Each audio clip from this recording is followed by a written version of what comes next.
कैसरगंज से बीजेपी ने काटा बृजभूषण सिंह का टिकट, छोटे बेटे करण भूषण सिंह को मैदान में उतारा। नमस्कार, श्रावस्ती एक्सप्रेस टीवी देख रहे हैं आप। आखिरकार वही हुआ जिसका अंदेशा राजनीतिक पंडित पिछले कई दिनों से लगा रहे थे। उत्तर प्रदेश की कैसरगंज लोकसभा सीट से बृजभूषण शरण सिंह का टिकट उनके परिवार के ही सदस्य को दिया गया है। भाजपा ने आधिकारिक ऐलान भी कर दिया है। हालांकि इससे पहले ही बृजभूषण के परिवार की तरफ से इसकी पुष्टि हो गई है कि कैसरगंज से करण भूषण ही प्रत्याशी होंगे। इसका मतलब ये हुआ कि बीजेपी बृजभूषण के साये से बाहर नहीं निकल पाई। इसके कारणों के तह में जाएंगे तो करण भूषण इस समय यूपी कुश्ती संघ के अध्यक्ष हैं और वे यूपी कुश्ती संघ के उपाध्यक्ष भी रह चुके हैं। 34 साल के करण भूषण डबल ट्रैप शूटिंग के नेशनल खिलाड़ी हैं और ऑस्ट्रेलिया से बिजनेस मैनेजमेंट पढ़ चुके हैं। असल में कैसरगंज वैसे तो कहने को बहराइच जिले की एक विधानसभा का नाम है, लेकिन कैसरगंज लोकसभा सीट का पूरा ताना बाना गोंडा जिले में ही है। इस लोकसभा सीट में 5 विधानसभाएं हैं। गोंडा की 3 और बहराइच की 2 विधानसभाएं शामिल है। गोंडा की तरफगंज, नवाबगंज और करनैलगंज, जबकि बहराइच की कैसरगंज और पयागपुर विधानसभा इसमें शामिल है।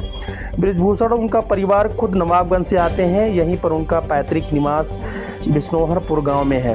बृजभूषण शरण सिंह का दबदबा सिर्फ इन 5 विधानसभाओं और कैसरगंज लोकसभा सीट तक ही सीमित नहीं है। गोंडा लोकसभा सीट से भी वे सांसद रह चुके हैं। उनके बड़े बेटे प्रतीक भूषण गोंडा सदर विधानसभा से विधायक हैं। इधर गोंडा से सटे अयोध्या में ही बृजभूषण ने राजनीति का ककहरा सीखा है। राम मंदिर आंदोलन में सबसे बड़े स्थानीय नेता के रूप में उभरे बृजभूषण ने उसी समय अपना नाम आसपास के जिलों में चर्चा में ला दिया था। तभी से लेकर अब तक करीब 3 दशक के बाद भी क्षेत्र में उनका बोलबाला बना हुआ है। पिछले कुछ समय से जब बृजभूषण कारणों से चर्चा में रहे तो यह चर्चा रही कि अगर बीजेपी ने उनका टिकट काटा तो वे समाजवादी पार्टी से चुनाव लड़ सकते हैं। ऐसा एक बार हुआ भी है जब 2009 में बृजभूषण सपा से लड़े और जीत गए। यहां तक कि इसी आस में सपा ने इस बार टिकट का भी ऐलान कैसरगंज से नहीं किया था। अगर ऐसा होता तो बीजेपी के लिए सीट पर मुश्किल खड़ी हो सकती थी। सिर्फ कैसरगंज सीट पर ही नहीं बल्कि आसपास की सीट भी बीजेपी के लिए दिक्कत पैदा कर सकती थी। ये एक बड़ा कारण था कि बीजेपी को उनके बेटे को टिकट देना पड़ गया।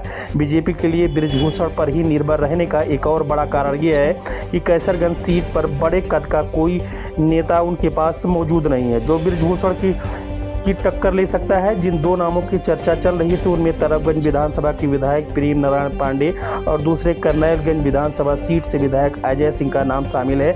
ये दोनों बीजेपी के विधायक हैं और बृजभूषण के ही खास माने जाते हैं। ऐसे में इन दोनों ने बहुत अच्छा नहीं जताई थी। ऐसे में बीजेपी ने बृजभूषण के बेटे को टिकट दिया।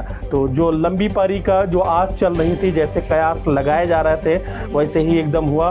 भाजपा ने आखिरकार बृजभूषण के बेटे का टिकट फाइनल कर दिया है और अब चर्चा पर विराम लग गया। रहने के लिए हमारे YouTube चैनल को सब्सक्राइब करें और बेल आइकन को दबाएं।